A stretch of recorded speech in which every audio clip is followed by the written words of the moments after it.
Just talk us through the findings of this report.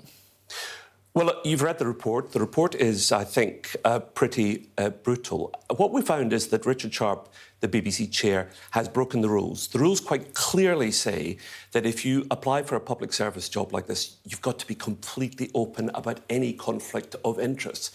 Now, Mr Sharp facilitated an enormous £800,000 loan to Boris Johnson, the then Prime Minister. And it was Boris Johnson who appointed Richard Sharp as BBC chair. So clearly that's a conflict of interest. He didn't tell his interview panel, and he didn't tell us as MPs who were then asked to consider his appointment. And when he appeared before us last week, he didn't seem to think that he'd done anything wrong, which I found perplexing, because clearly he broke the rules. We knew he was a big Tory party donor. We knew he'd given £400,000 to the Tories. That's not against the rules. I was going to say that's not against the rules, and we knew about that. I think it's wrong. I don't think you should be giving huge amounts of money and then getting a plum job from the people you've given money to. I think that's wrong. But as you say, it's not against the rules. But we didn't know anything about this huge loan to Boris Johnson. I want to just come in now with Mr Sharp's statement, because I think it's important, of course, to put his point of view across as well. He said that he did brief the Cabinet Secretary about the appointment and that he was never involved in the arrangement of a loan between Mr Blyth and Mr Johnson. So let's just have a look at his statement now. He says, Mr Sharp appreciates that there was information that the committee felt that it should have been made aware of in his pre-appointment hearing, your point. He regrets this and apologises. And then he goes on to say it was in seeking at the time to ensure that the rules were followed and in the belief that this had been achieved, that Mr Sharp acted in good faith in the way he did. That's the defence. Well, that's a load of old flannel, isn't it? I mean, that doesn't really mean anything at all. He appreciates that the committee's upset. Why is he not sorry? He had a long session with us where he could have said, he could have put his hands up, he could have showed a bit of humility. I mean, he does apologise, to be fair. He says he regrets this and apologises. He could have apologised when he was in front of the committee. He's apologising now because he sees how brutal the report is and he's fighting for his job. But I think one of the problems as well was just his general approach to the committee when he appeared before MPs, cross-party committee. He was just so haughty and entitled. And if I'd been him and I'd realised that I'd done something as badly wrong as he had done, I think I'd have apologised on the spot and said I'd made a mistake.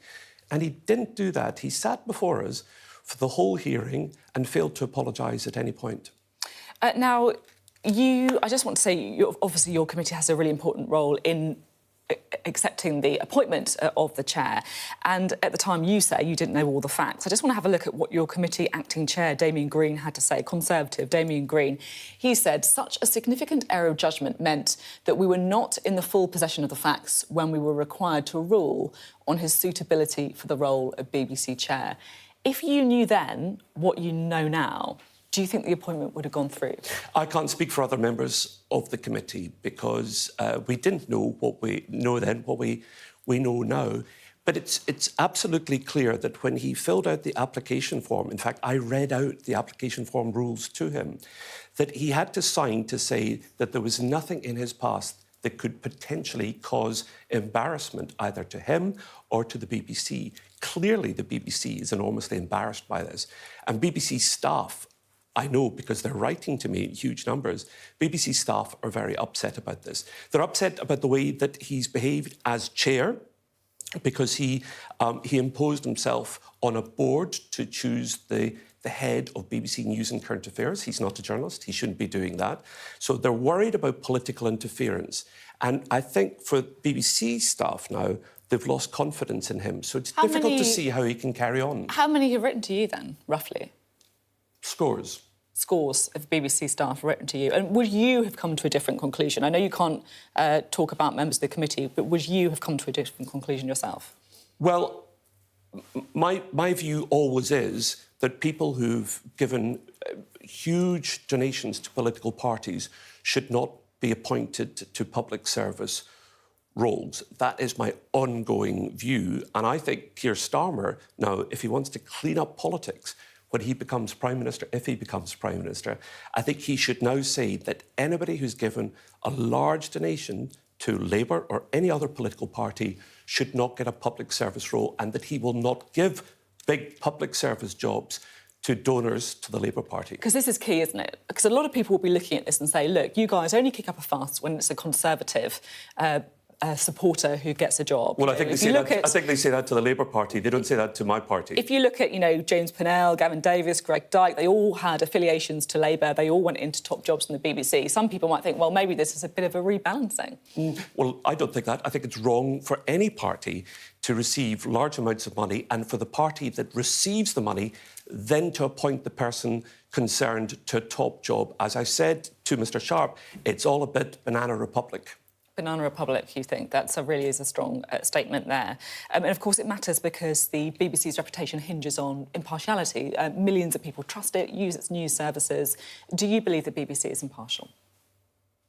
I think the BBC aims to be impartial. There's always going to be questions over individual presenters or reporters, but the BBC prides itself on its impartiality. I'm a former BBC presenter and news presenter. As you know, I was on Newsnight and other programmes, presented BBC Breakfast. And certainly when I was a presenter, nobody ever tried to tell me what to do, what to say or what to ask. That's my personal experience.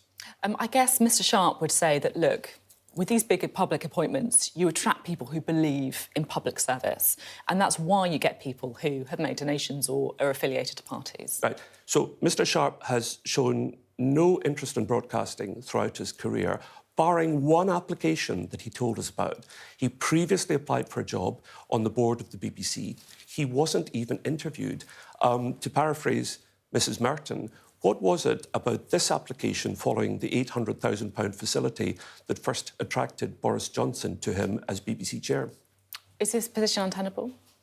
I don't see how he can carry on. How can he argue the BBC's case? How can he talk about impartiality, given that he withheld this important information from us and given the low levels of trust that he now enjoys amongst BBC staff? OK, thank you very much indeed for your time on the programme.